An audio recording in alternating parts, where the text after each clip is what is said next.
Alright folks, it's officially day 19 of 31 Days of Horror-Ween 2017. I almost forgot how many days were in October. Man, that's crazy. Yeah, it shows you just where my mind is these days.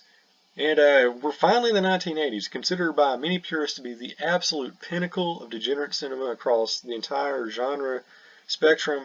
And, a lot of people say the 80s were the best decade ever for horror. I personally think the 70s were better overall. But yeah, the 80s, you can't complain about the lineup here. And we're getting right in the thick of things with one of the most controversial horror films ever made.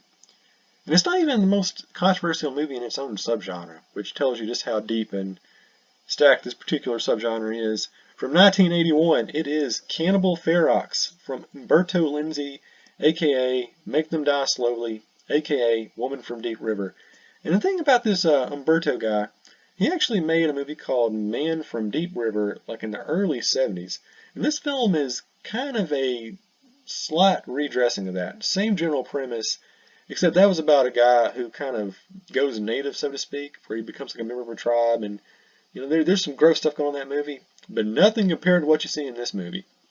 Now, obviously, when you talk about Cannibal Ferox, the comparison to the Cannibal Holocaust are all but inevitable. And to kind of get that out of the way early, yes, Cannibal Holocaust is the better movie. It has the better pacing, it has the better acting, it has the better effects, it just has the better everything. There's no way around that one. But as a rip-off or an imitator of Cannibal Holocaust, it's about as good as it gets. Cannibal Holocaust is number one. This one is definitely number two when it comes to the cannibal subgenre. And it blows everything you've seen subsequently out of the way. What's that movie Eli Roth made a couple years back? Well, this movie is a complete and utter shameless ripoff of that movie, and he should feel ashamed for everything he's done in his life up to this point. Just in general terms, I'm not a big fan of his work, and you'll find out why later on in the countdown as we move through the month of October. Anyway, what can I say about this movie? It's a great, great movie. It's about this group of people from, I don't know, they're from some college, and you begin with the most Italian way to begin a movie ever, with a heroin deal gone bad and a bunch of Italian Guidos getting shot. And from there, you segue into the main story, which is about these people from like NYU or Cornell or something like that. They're going down to the South American jungle because they want to write a book that dispels the myth of cannibalism because, cannibals, they don't exist, right? Or at least that's what they think up there when they're sipping on cappuccinos in New York. So they go down there to do some sort of, anthropological study, and slowly but surely they find out the guy who's taking them there, not really on the up and up. In fact, he's like a cocaine dealer, and he rapes natives, and he kills them for sport. So yeah, he's kind of a bad dude. And of course, the cannibals don't differentiate between the bad honky people and the good honky people, or at least, the innocuous, benign honky people. And, yeah, bad things end up happening. Oh, and when I say bad things happen, I mean bad things happen. We're talking people getting their hands cut off. We're talking people having like the tops of their skulls drilled open and their brains eaten.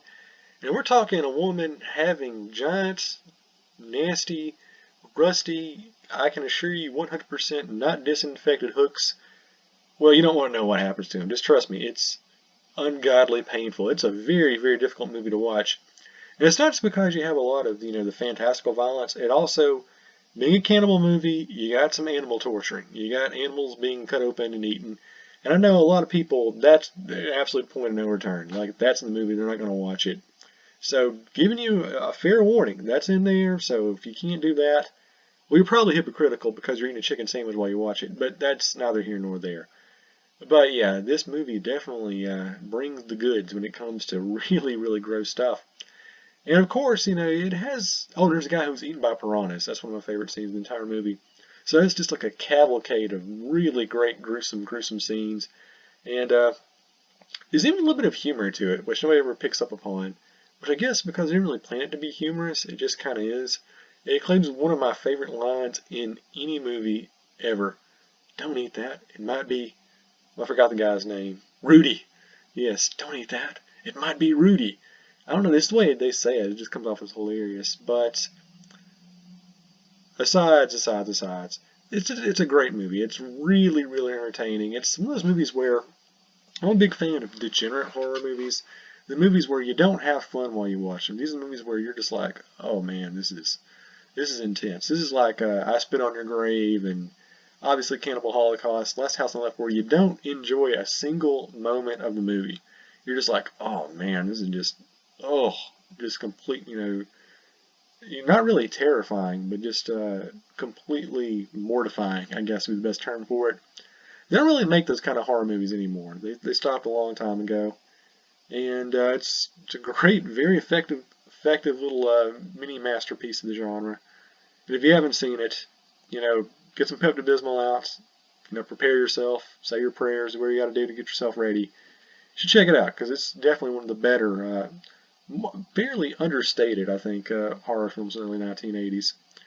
Alright, so using our patented tofu dog racism, I'm going to give this one 3.5 tofu dogs out of 4. So it's really, really, really solid. And from there, we're going to be in the 80s for a couple of days here. We're going to move along to dog barking in the background, among other things. We're going to be moving along to another vastly, vastly underrated sort of degenerate cinema movie.